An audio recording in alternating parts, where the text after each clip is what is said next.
नमस्कार, जन टीवी देख रहे हैं आप। मैं श्वेता शर्मा आपके साथ। खबरों की शुरुआत से पहले एक नजर डालेंगे अभी की हेडलाइंस पर। 2 अप्रैल को उत्तराखंड आएंगे मोदी, भरेंगे चुनावी हुंकार। हर विधानसभा क्षेत्र में पीएम और योगी की डिमांड, तैयारियों में जुटी भाजपा।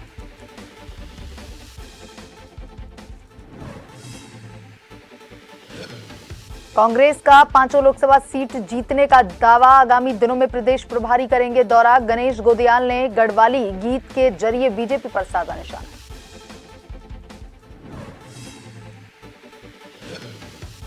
आयुष्मान योजना में खेल रहे निजी अस्पताल, फ्री होने पर भी कई जांचों का ले रहे पैसा। स्वास्थ्य प्राधिकरण ने 100 से ज्यादा हॉस्पिटलों को भेजा नोटिस।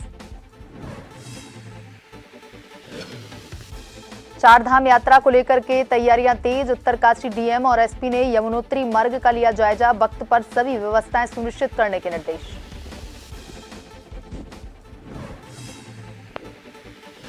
पहाड़ों में एक बार फिर बदला मौसम का मिजाज। ग्रामीण इलाकों में बूंदाबांदी तो ऊंची चोटियों में बर्फबारी। तापमान में आई गिरावट।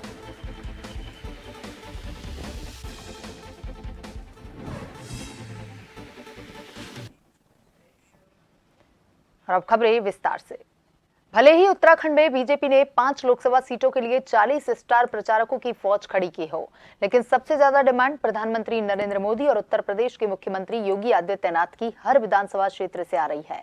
इस बात की जानकारी प्रदेश महामंत्री आदित्य कोठारी ने दी है। उन्होंने कहा है कि हमने केंद्र से आग्रह किया है कि प्रधानमंत्री नरेंद्र मोदी की जनसभा 5 लोकसभा सीटों पर हो। माना जा रहा है कि 5 में से 3 लोकसभा सीटों पर प्रधानमंत्री जनसभाएं कर सकते हैं।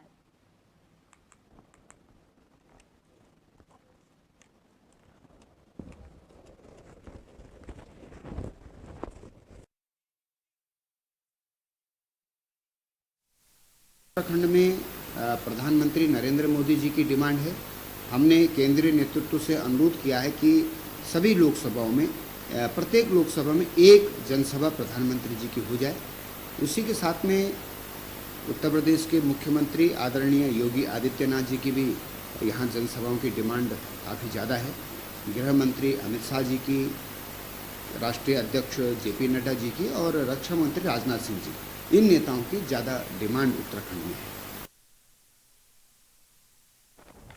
लोकसभा चुनाव नजदीक हैं, ऐसे में प्रदेश की 5 लोकसभा सीटों पर सभी राजनीतिक पार्टियां जोर आजमाइश करने में लगी हुई हैं। वहीं कांग्रेस की बात करें तो कांग्रेस प्रदेश की 5 लोकसभा सीटों पर जीत का दावा कर रही है। जानकारी देते हुए प्रदेश उपाध्यक्ष मथुरा दत्ता जोशी ने कहा कि बीजेपी क्या कर रही है इससे हमें कोई फर्क नहीं पड़ता। हम इस बात को लेकर आश्वस्त हैं कि कांग्रेस अपने बूथ स्तर को मजबूत कर प्रदेश की 5 लोकसभा सीटों को जीतने जा रही है।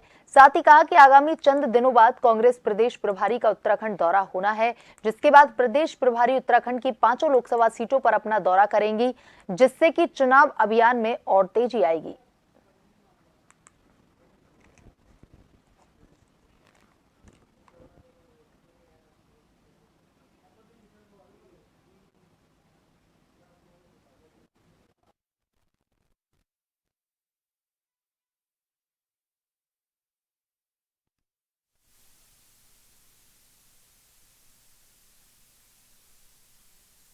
प्रभारी जी सारे लोगों से बात भी करेंगी और कोशिश उनकी ये होगी कि मंडल स्तर तक उनका दौरा हो। 5 की 5 लोकसभा क्षेत्रों में उनका दौरा होगा और वो उनका दौरा अभी बन रहा है। जैसे ही वो फाइनल हो जाएगा हम उसको सार्वजनिक करेंगे। अभी हमने लोकसभा के जो हमारे उम्मीदवार हैं उनसे कहा है कि वो कहाँ कहाँ पर प्रभारी जी का दौरा कराना चाहते हैं, किस क्षेत्र में चाहते हैं, किस में ज़्यादा आवश्यकता है। और जिलाध्यक्षों से हमने कहा कि वो एक रोड मैप बना के हमको दें, एक कार्यक्रम बना के हमको दें, हम उसी में उनसे वार्तालाप करेंगे। उसमें रामनगर विधानसभा के मालथन क्षेत्र में प्रचार के लिए पहुंचे पौड़ी लोकसभा सीट के कांग्रेस प्रत्याशी गणेश गोदियाल ने भाजपा पर हमला किया। उन्होंने कहा कि मालधन क्षेत्र की स्थापना हमारे पूजनीय दिवंगत नेता खुशीराम ने की। गरीब लोगों को थोड़े थोड़े पट्टे देकर मालधन क्षेत्र में बसाया गया और आज लोगों को अतिक्रमण के नाम पर हटाने का कार्य सरकार द्वारा किया जा रहा है। उन्होंने कहा कि लोगों को कांग्रेस के वो दिन अच्छी तरह याद हैं। कांग्रेस लोगों को बसाने का प्रतीक है, इसलिए मालधन क्षेत्र के लोग कांग्रेस को एकमुश्त होकर जिताने का काम करेंगे। वहीं उन्होंने बीजेपी प्रत्याशी अनिल बलूनी के खिलाफ सुपरहिट गढ़वाली गीत के जरिए अटैक किया।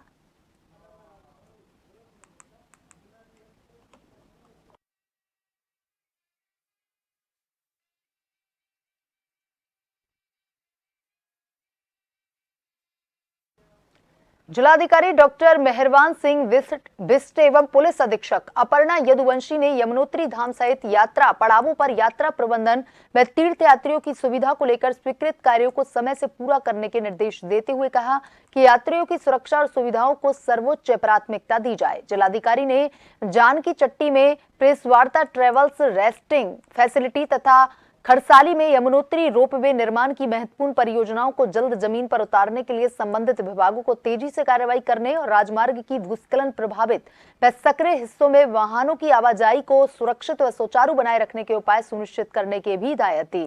चारधाम यात्रा की तैयारी को लेकर जिलाधिकारी डॉक्टर मेहरबान सिंह बिस्ट ने पुलिस अधीक्षक अपर्णा यदुवंशी के साथ यमुनोत्री मार्ग तथा प्रमुख यात्रा पड़ावों का निरीक्षण किया। जी नहीं, हम लोग पिछले 2-2.5 महीने से इसमें लगे हैं। इस बार हम लोगों ने यमुनोत्री में जो हमारा पैदल मार्ग है और जहाँ पर टूट फूट हुई थी, रेलिंग जहाँ लगी थी, उसके लिए पैसा सेंक्शन किया है। यमुनोत्री टेम्पल में एक हाई मास्ट लाइट के लिए हम लोगों ने पैसा सेंक्शन किया है। उसके बाद जो यमुनोत्री में जो हमारे गेस्ट हाउस हैं उसके रिपेयर के लिए पैसा सेंक्शन किया है और नीचे जो हमारी पार्किंग है, पार्किंग पॉइंट पर भी एक हाई मास्ट लाइट के लिए हमने पैसा सेंक्शन किया है और एक हमारा वहाँ उसी पॉइंट पर हम लोगों ने एक प्रपोजल भेजा है शासन को, वो भी सेंक्शन होने वाला है, जिसमें हमारा लगभग यात्री यहाँ पर उतरेंगे, वहाँ रेस्टिंग पॉइंट होगा, वहाँ टॉयलेट बनेंगे, वेटिंग रूम होगा और उसके बाद उनको टॉयलेट की सब व्यवस्था होगी। 3-3.5 करोड़ रुपये का प्रोजेक्ट हम लोगों ने भेज रखा है और जल्दी वो सेंक्शन होने वाला है। साल जैसे 10 मई से यात्रा चालू हो रही है और हमारा जो पूरा उद्देश्य यही है कि जो भी तीर्थ यात्री देश विदेश से दूर से आ रहा है तो उसको किसी भी तरीके से यहाँ से कोई प्रॉब्लम ना हो और यहाँ से अच्छी यादें लेके जाए। तो जो पिछले साल जो भी कमी रह गई, जो चुनौती हमने मिली थी, तो उसको दूर करने का प्रयास किया जाएगा। जैसा आपने आयुष्मान योजना से जुड़े अस्पताल निःशुल्क इलाज के लिए आ रहे मरीजों से जांच के नाम पर भारी भरकम पैसा वसूल कर रहे हैं। किसी मरीज से पैथोलॉजी तो किसी से रेडियोलॉजी जांच के नाम पर पैसे लिए जा रहे हैं। शिकायत मिलने के बाद राज्य स्वास्थ्य प्राधिकरण ने प्रदेश में 100 से ज्यादा अस्पतालों को नोटिस जारी किए। उन्होंने कहा कि अगर अस्पताल अपनी हरकत से बाज नहीं आए तो वसूली करने वाले अस्पतालों पर पेनल्टी लगाई जाएगी।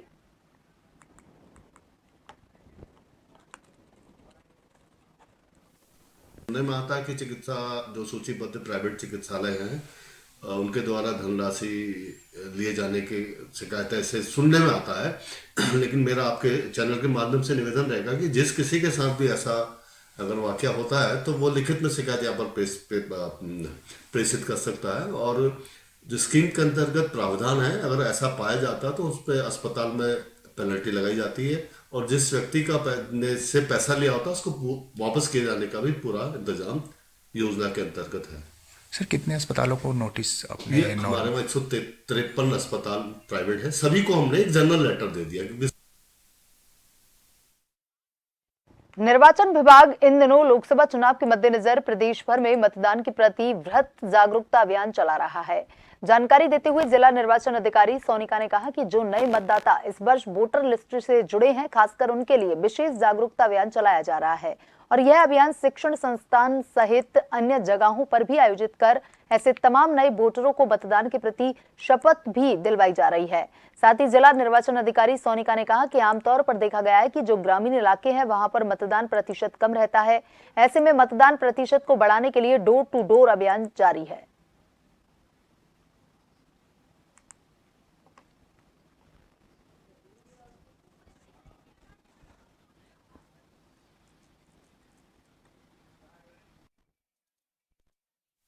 बताया कि जो नए वोटर्स हैं हमारे 18 से 19 साल के हैं, जो अभी नई इंक्लूड हुए हैं वोटर लिस्ट में, उनके लिए हम लोग स्पेशली अभियान चला रहे हैं। कॉलेजेस में जा रहे हैं, स्कूल में जा रहे हैं, उनसे शपथ दिलवा रहे हैं। इसके अलावा जो हमारे मेनली हमारा जो अर्बन एरिया है उसमें हमारी परसेंटेज कम रहती है कंपैरेटिवली, तो हम लोग डोर टू डोर जा रहे हैं और लोगों को बता रहे हैं कि इस बार आप कृपया अपने मतदान का प्रयोग ज़रूर करें और इस जो पूरी जो हमारा अभियान है उसमें हमारे साथ खड़े रहें। इसके अलावा हम लोग जो PWD वोटर्स हैं हमारे जो 80+ वोटर्स हैं, इनमें से कुछ लोग आ भी नहीं पाते हैं पोलिंग स्टेशंस में। तो मौसम का मिजाज अचानक से बदल चुका है। ग्रामीण इलाकों में हल्की बूंदाबांदी हो रही है तो ऊंची चोटियों में जबरदस्त बर्फबारी है। बता दें कि इस वक्त बद्रीनाथ धाम की ऊंची चोटियां और साथ में श्री हेमकुंड साहिब जी की ऊंची चोटियों पर पूरी तरह से बर्फबारी की चपेट में आ चुकी है। लगातार ऊंची चोटियों में बर्फबारी होने से तापमान में भी काफी गिरावट आ चुकी है। ग्रामीण इलाकों में इस वक्त जबरदस्त ठंड ने दस्तक देना शुरू कर दिया है। आपको बताते चलें कि देर रात से पहाड़ों में मौसम का मिजाज बदल चुका है। जहां एक तरफ आजकल पहाड़ों में गर्मी का सितम शुरू हो जाता था, लेकिन इस बार मौसम का कुछ अलग ही अंदाज पहाड़ों में देखने को मिल रहा है। मार्च के महीने में भी लगातार ऊंची चोटियों में बर्फबारी जारी है।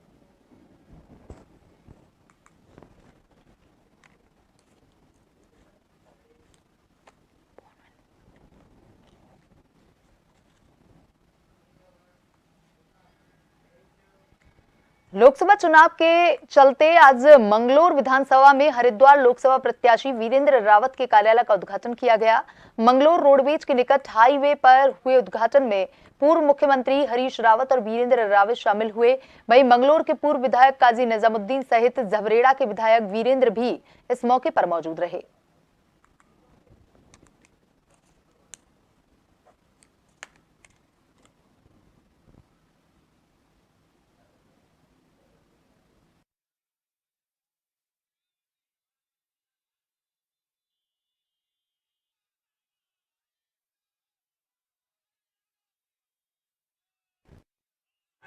और ये जो बदलाव आने वाला है बहुत जल्दी 19 तारीख को, उस बदलाव का सबसे बड़ा कारण बनेगा, क्योंकि कार्यकर्ताओं का जो चीज जिताता है। कितनी सीटें आ रही हैं? 5 सीटों पर कांग्रेस जीतेगी।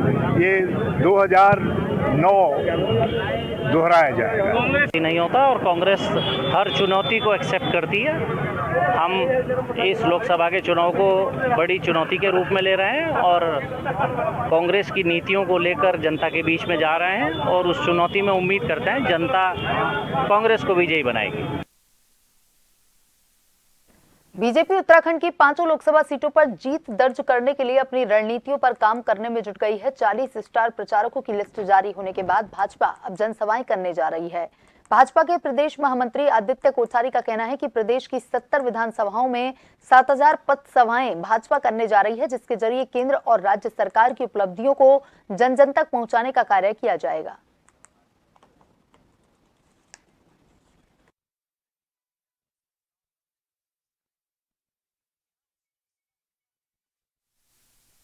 जैसे हरिद्वार लोकसभा के भी 3-4 स्थान हैं, टिहरी लोकसभा के भी 4-5 स्थान हमने तय किए हैं। अल्मोड़ा में भी हम भिक्यासैंण में या अल्मोड़ा प्रॉपर में या बागेश्वर जिला मुख्यालय पर अभी उसकी वहाँ के जो हमारे प्रभारी और प्रत्याशी हैं उनके साथ में हम लोग बातचीत कर रहे हैं कि संख्या की दृष्टि से कहाँ पर ठीक रहेगा। और वर्तमान में हमारे प्रदेश के मुख्यमंत्री जी की भी विधानसभा स्तर पर जनसभाएँ चल रही हैं और उसके बाद एक बहुत बड़ा पथ सभाओं का, नुक्कड़ सभाओं का नेटवर्क। जहां एक तरफ बीजेपी ने लोकसभा चुनाव को देखते हुए अपने स्टार प्रचारकों की सूची जारी कर दी है, तो वहीं कांग्रेस अपने स्टार प्रचारकों को लेकर असमंजस में दिखाई दे रही है। लिहाजा इसलिए क्योंकि कांग्रेस अब तक अपने स्टार प्रचारकों की सूची जारी नहीं कर पाई है। हालांकि जानकारी देते हुए प्रदेश उपाध्यक्ष मथुरा दत्त जोशी ने कहा कि जल्द ही स्टार प्रचारकों की घोषणा कर दी जाएगी। आगे मथुरा दत्त जोशी ने कहा कि आखिरी निर्णय अखिल भारतीय कांग्रेस कमेटी के स्तर से किया जाएगा। हालांकि उत्तराखंड कांग्रेस से स्टार प्रचारकों के लिए जो नाम मांगे गए थे उनकी सूची प्रदेश प्रभारी को भेज दी गई है।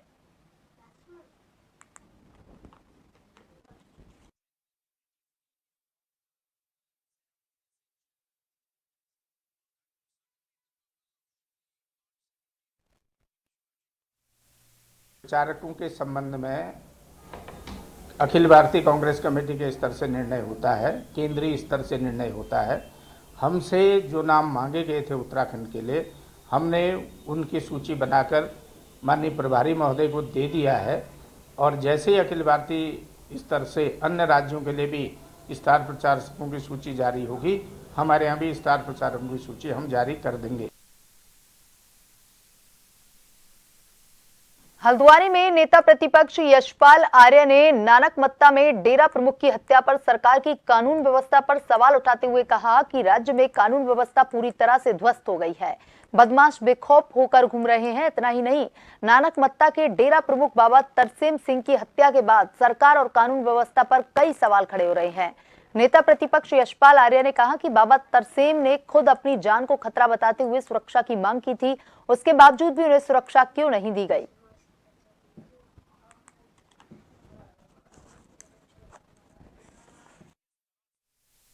उत्तराखंड में कानून व्यवस्था पूरी तरह से ध्वस्त हो चुकी है।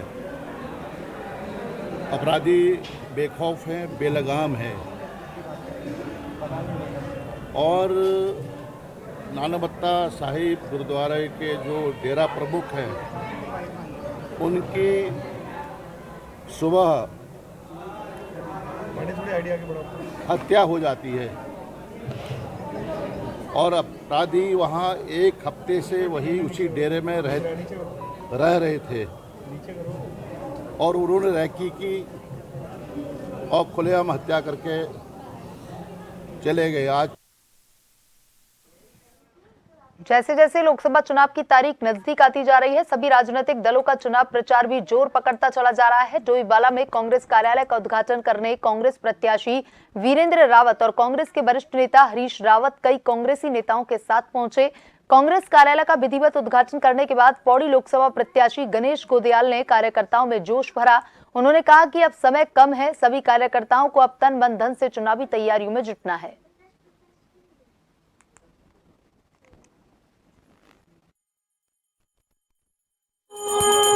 जनता का कल्याण, विकास, बेरोजगारों के लिए रोजगार, महंगाई को नियंत्रित करना, भ्रष्टाचार का खात्मा और जो अराजकता है उस अराजकता की समाप्ति, सब मुद्दों पर चुनाव मैदान में जो लोगों से जुड़े, जनता जनार्दन से जुड़े होते हैं, उन्हीं पर कांग्रेस और अलायंस हमारा गठबंधन चुनाव है। हल्द्वानी के स्वराज आश्रम में कांग्रेस के लोकसभा प्रत्याशी घोषित होने के बाद पार्टी पदाधिकारी और कार्यकर्ताओं सहित कई नेताओं ने एक बैठक का आयोजन किया, जिसमें प्रत्याशी प्रकाश जोशी सहित कई विधायक, पूर्व विधायक, जिलाध्यक्ष सहित कार्यकर्ता मौजूद रहे। इस दौरान चुनाव में भाजपा को रोकने और अपने प्रत्याशी का माहौल बनाने को लेकर के व्यापक रणनीति पर चर्चा की गई।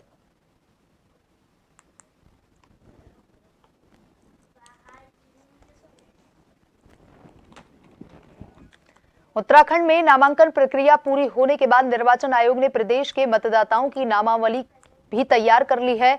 अपर मुख्य निर्वाचन अधिकारी विजय कुमार जोगदंडे ने जानकारी देते हुए बताया कि प्रदेश में 83,37,914 वोटर हैं, जिनमें से 43,17,579 पुरुष और 40,20,038 महिला मतदाता और 297 थर्ड जेंडर मतदाता शामिल हैं। इसके अलावा प्रदेश में 93,187 सर्विस मतदाता हैं, जिनमें से 90,554 पुरुष और 2,633 महिला मतदाता हैं। अपर मुख्य निर्वाचन अधिकारी विजय कुमार जोगदंडे ने कहा कि उत्तराखंड में 912 ऐसे दूरस्थ क्षेत्र हैं जिनमें पोलिंग पार्टियों को चुनाव से 3 दिन पहले रवाना किया जाएगा, जबकि कुछ स्थानों पर मतदान से 2 दिन पहले पार्टियां रवाना की जाएंगी।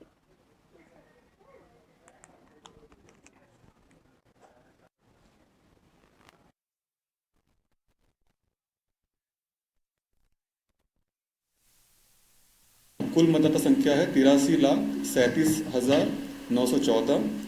उसमें पुरुष मतदाता हैं 43,17,000 और महिला मतदाता है 40,20,038। इसमें थर्ड जेंडर के मतदाता 297 है, 297। सर्विस वोटर की जो संख्या है वो 93,187, जिसमें पुरुष 93,187 था, जिसमें पुरुष 90,554 हैं और महिला 2,633 हैं। ये हमारे मतदाता संख्या निश्चित हुआ है।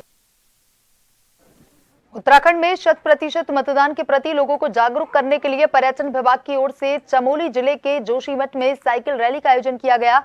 साइकिल रैली में शामिल युवाओं ने नगरवासियों से 100% मतदान कर लोकतंत्र को मजबूत करने की अपील की। ये रैली गढ़वाल मंडल विकास निगम गेस्ट हाउस से शुरू होकर मुख्य बाजार समेत नगर क्षेत्रों में आयोजित की गई। वहीं जिला दिव्यांग पुनर्वास केंद्र चमोली ने वछेर गांव में जागरूकता अभियान चलाया। इस दौरान कार्मिकों ने लोगों को सक्षम ऐप की जानकारी देते हुए मतदाता शपथ दिलवाई। दूसरी ओर स्वीप टीम की ओर से गोपेश्वर नगर में रसोई गैस सिलेंडर पर मतदाता जागरूकता संदेश युक्त स्टिकर चस्पा करने के साथ ही संयूण, लुदाऊ, मठ, झड़ेता और पीपल कोटी क्षेत्रों का भ्रमण कर जागरूकता अभियान चलाया।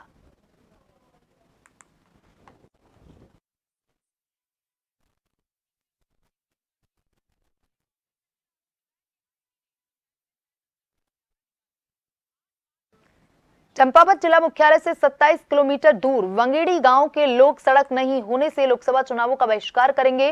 ग्रामीणों ने बैठक कर यह निर्णय लिया। इस बार सभी ग्रामीण नोटा का प्रयोग करेंगे। ग्रामीणों का कहना है कि लंबे समय से गांव के लोग सड़क की मांग कर रहे हैं, लेकिन सरकार और प्रशासन के द्वारा उनकी कोई सुध नहीं ली जा रही।